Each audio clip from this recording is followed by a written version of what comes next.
Hello, I'm Jim, and welcome to Rallying in America, the Recce podcast. This podcast is an exploration of a rich history, the stories and memories of those who made and make Rallying in America so great. Enjoy the show.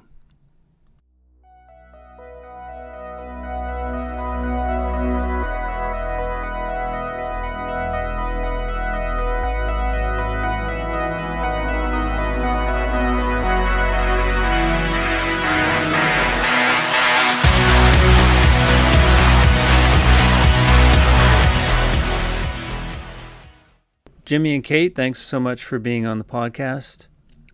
I just wanted to start with asking you both how your love for rally started, or how did you get into rally? I think for me, it was growing up with a lot of stories about it.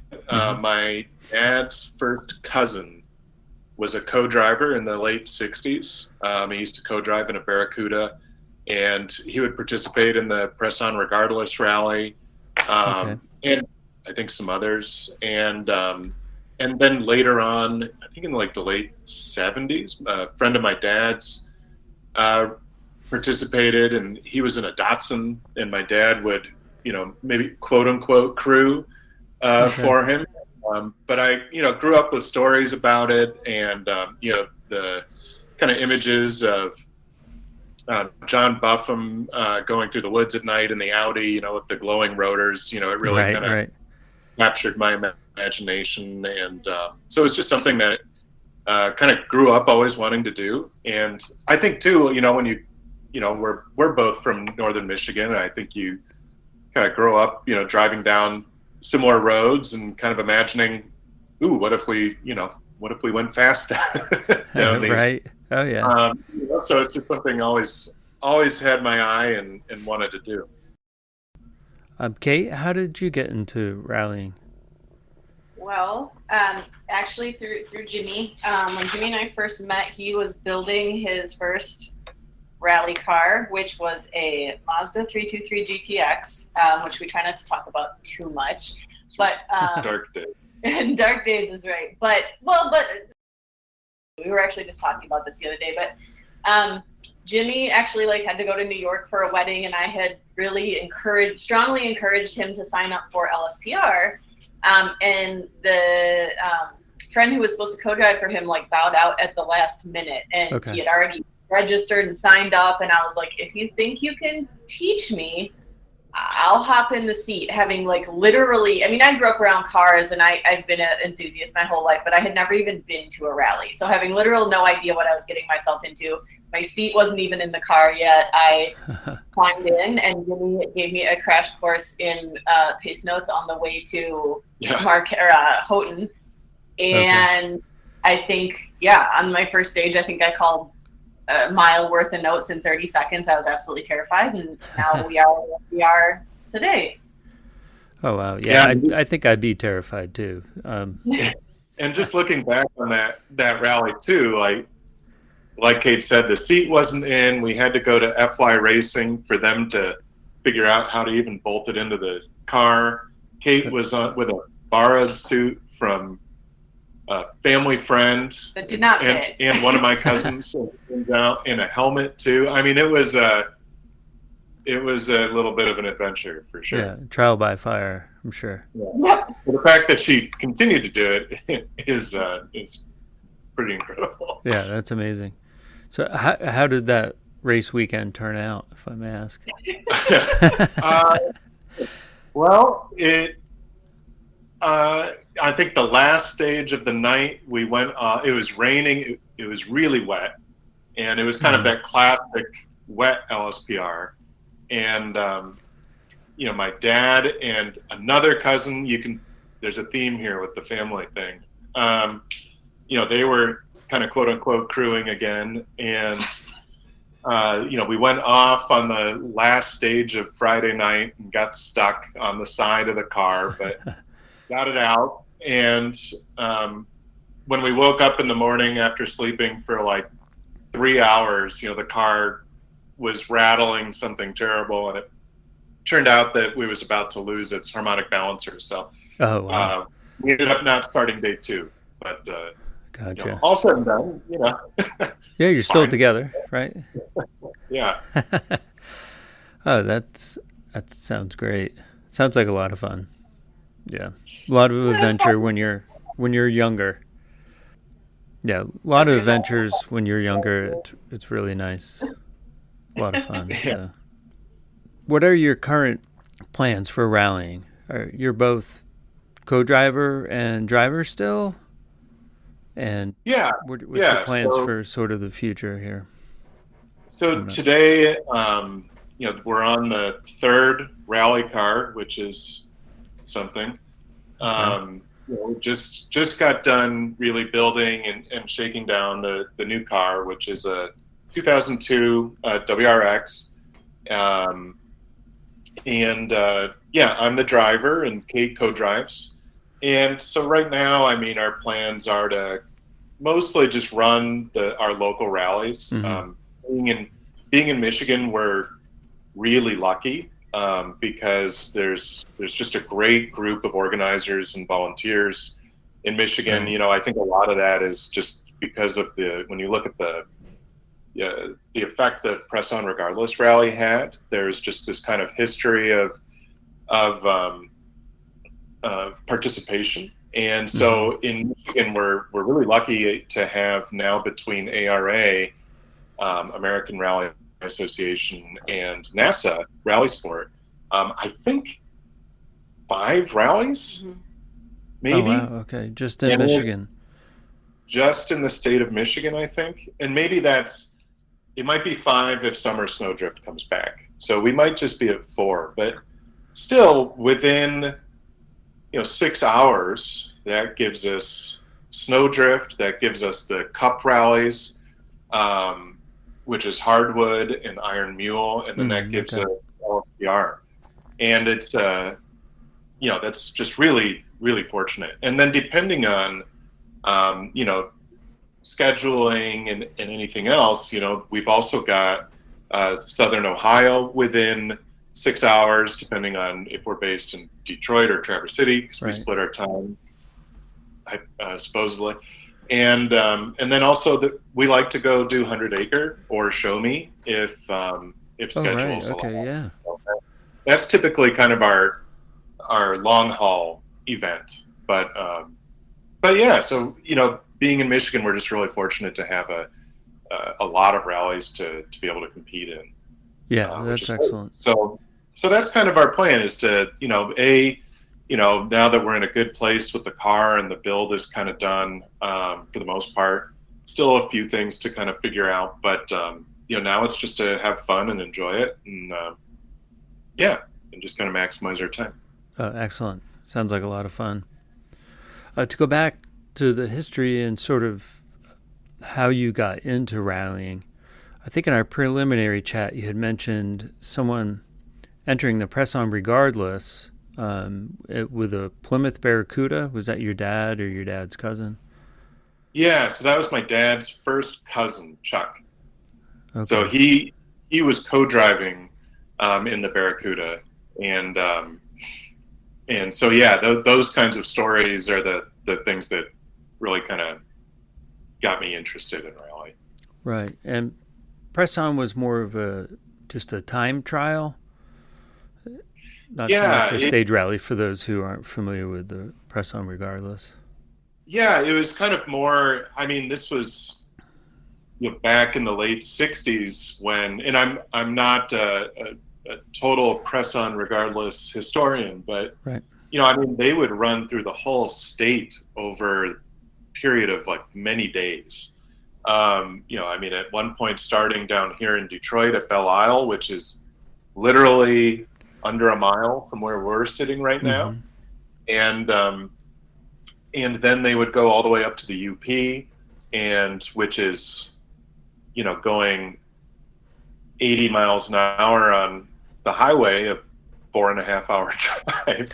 Right. And they would wind their way all the way up to the UP and then back.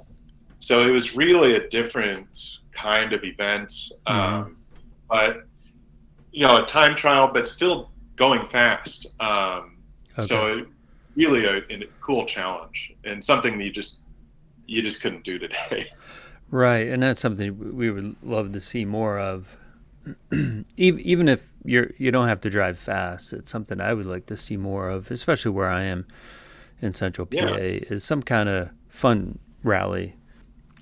And we have a lot of rally cross right now going on, and it seems to be a vehicle for folks getting into stage rallying. Is they start with the rally cross, and then they get into doing the regular stage rallies, which is growing. It's fun to see the growth of that.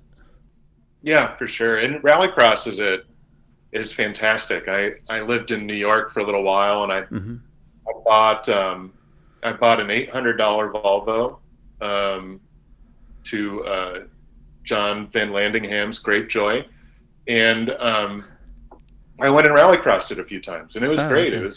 It was my city daily driver, but had a lot of fun doing the rallycrosses up in the Hudson Valley. Right. You kind of start getting your feet wet and realizing oh, this thing I've been interested in for so long is something I'd really like to take a crack at. If all the stars align. Mm-hmm. Right. So, Kate, you said you were sort of into cars and motorsports and that before meeting Jimmy. What was kind of your background there? Did your family have a lot of cars, or were they always wrenching on cars or things like that? So my family didn't have a lot of cars, but I grew up in like rural northern Michigan, and my dad was kind of the guy that like fixed everything for everybody. So Nice. we saw a lot of things come through, from like cars to boats to like, even there's a probably not funny to my mom, but funny story about my mom traveling for work and coming back, and my dad had turned her Volkswagen Bug, her like 60s Volkswagen Bug, into a dune buggy, sort of without her knowing that was going to happen. So, I mean, I grew up, on a property where, and even like airplane, my dad's a pilot. Like our house actually has like an airstrip. Like that sounds crazy, but it's like literally just a grass strip on part of our acreage that my dad could take off a small Cessna tail dragger from. So I grew up in a really unusual environment, sort of surrounded by airplanes and boats and cars and tractors and anything that anyone stopped by with, and then just silly things like little motor scooters. And I think my dad bought my sister and I a manual Subaru Justy. I remember those. Yeah. Yeah, and it was. I mean, like there were holes in the floor. He probably bought it for $100, but it ran, and that's how we learned to drive. And we learned how to drive on a stick. And because we were on enough property, he kind of mowed us like a little loop that we could drive around the property in the Justy. And I mean, I remember like sitting on basically like a booster seat so I could see. And we were never allowed to go out of second gear, but we just like, around the property, and that's how I learned to drive. And that was on a manual, which I think is something that's rare anymore. So I mean, I was surrounded by it, but no, we didn't have like a garage full of collector cars. Kind of more the opposite of like, yeah. Right. Oh, that's very cool. Well, and also, I mean, airplanes and ski racing and. Yeah, I come from a ski racing background, so okay, awesome. A little bit of adventure in there, to begin with, high speed sports. Oh, yeah. I grew up sort of on a farm, but my dad was horrible with cars. He wasn't a gearhead or anything. I mean, he would buy Chevy Citations and some of the worst cars he could probably purchase back then. But so I didn't get into it. And it's interesting you mentioned the airplanes, because my late brother became an airplane mechanic and pilot, and we flew a lot with him, and that was a lot of fun. And I kind of got into cars, not through my family, but through other cousins and things like that. So I'm always interested in hearing how people get into cars and that. And it's really cool. Yeah. So Jimmy, tell us a little bit about what I believe you used to do for work, and that was with Auto Week. I think you had mentioned you had worked for Auto Week. Yeah. So I spent a few years at Auto Week, which was a lot of fun. I was on the kind of marketing side, and so would do partnerships and events for, and just kind of handle some of the commercial business for Auto Week, and then and that was a great experience. I mean, that was a lot of fun. Got to work with ARA here and there too with Auto Week, so it was fun kind of combining those interests. It's great. Very cool. And then you got, with that influence of your dad and cousin, your dad's cousin, and then getting into rally, that's really neat. How that works out. It was, it was, I went to school in New York and I lived out there for a little over 8 years. And, that's actually where I went to my first stage rally. I was living in the Hudson Valley, a couple hours north of the city. And I think I was sitting around reading Jalopnik or something like that. And saw an article about rally cars in the Catskills, and I went out and drove 2 hours to go watch the Rally New York event, which took place on I think like a Boy Scout camp. Oh, wow, cool. And so, but that was the first time I got to see, I distinctly remember Seamus Burke running. There were a lot of the Irish New York teams there, and Billy Petro was there. I think he crashed, within about 5 minutes of me getting there, and that's when I met him. Oh, wow. So it was really a great group of people, and a really good way to kind of get my feet wet with the sport. And I was standing on a corner and had someone throw a jersey at me and said, "You're now volunteering. Welcome." And so that was kind of how I got involved then. And I went back the next year and did the same thing and just had a great time. So it was really a lot of fun. And again, just kind of another way of just me really being pretty convinced it was something I wanted to do, and started scheming pretty hard on how to do it.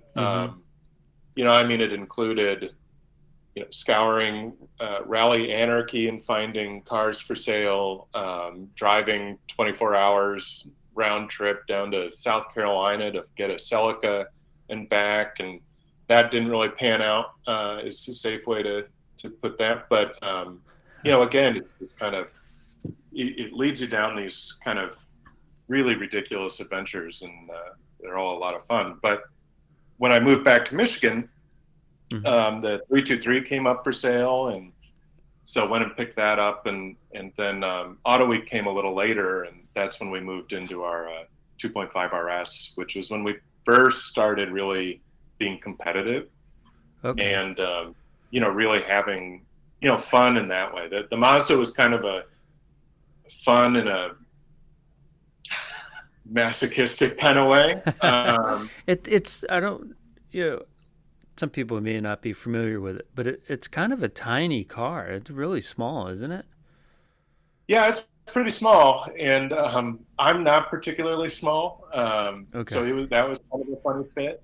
And the thing about it too is that it's one of those cars where everyone is just like, "Oh, it's so great to see this car on the road." And I used to rally one of these when they first came out, and good for you for keeping it going. And the whole time it's just like, what stranger on the internet am I going to have to barter with to get a rear lateral link, or just something as simple as that? Because basically behind the front axle, the car, there were only like 1,200 of them made or imported or something like that. So parts were a problem. The parts that did exist were extremely fragile. So the car was just, probably should have moved to the Subaru a couple years earlier. But like we said, we were just talking about it. Like, it was a good learning experience, and I think maybe even spending that extra time with an incredibly slow car an incredibly fragile car, really gives you an appreciation for mechanical sympathy. Right. So you had a love-hate relationship with it, pretty much.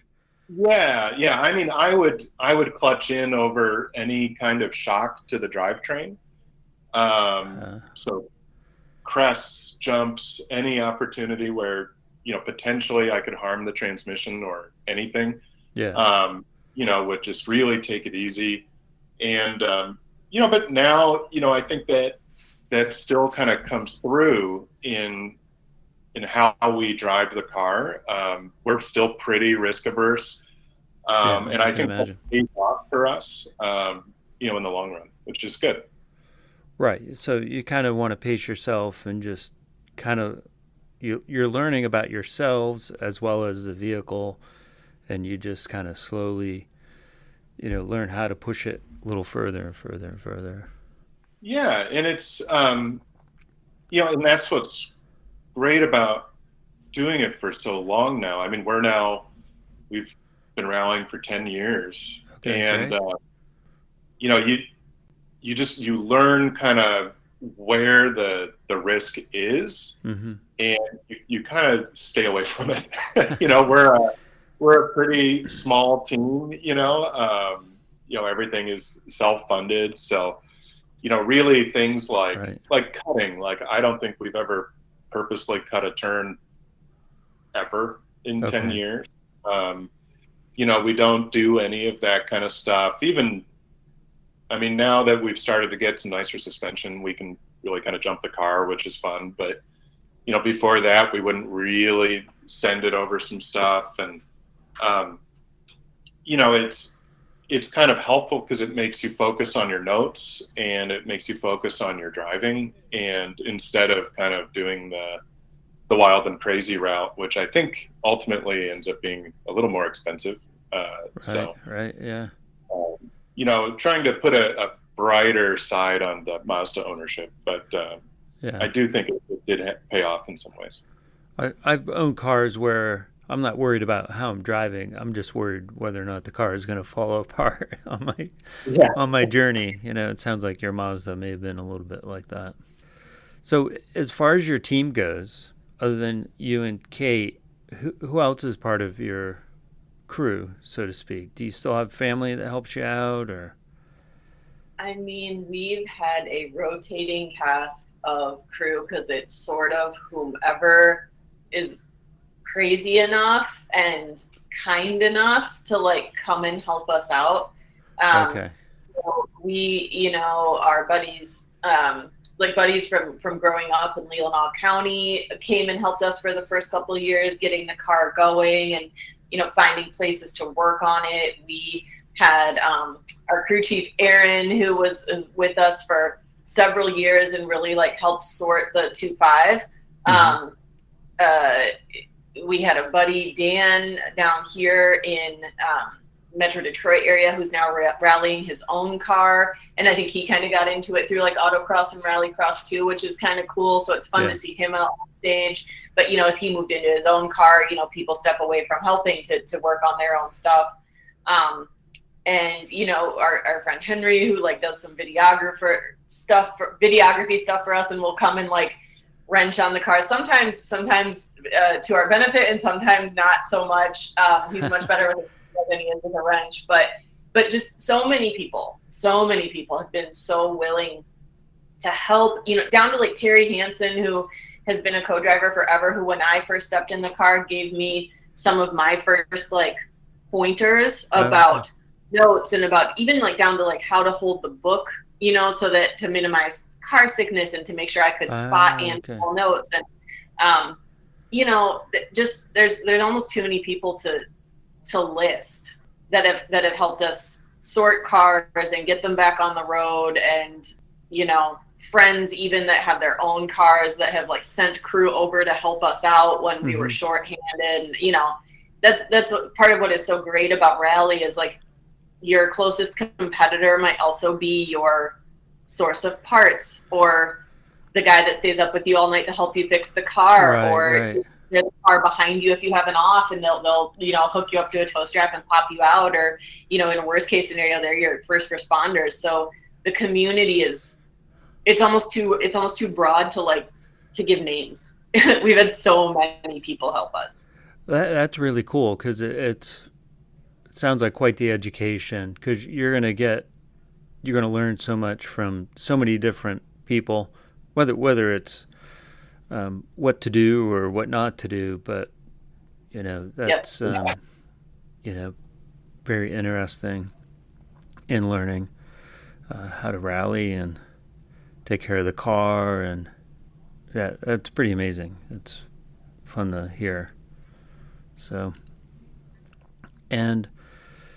next year, I wish you guys the best of luck, and hope that everything goes really smoothly for you guys. And we'd love to have you back on and see how your next season goes.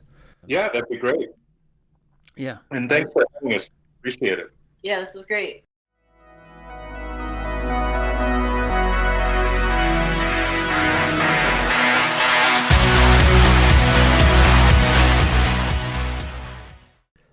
If you'd like to be on the podcast, you can email me, jim@jimboothdesigns.com, or message me through Facebook at Rallying in America, the Recce Podcast, or Instagram, rallying_in_America.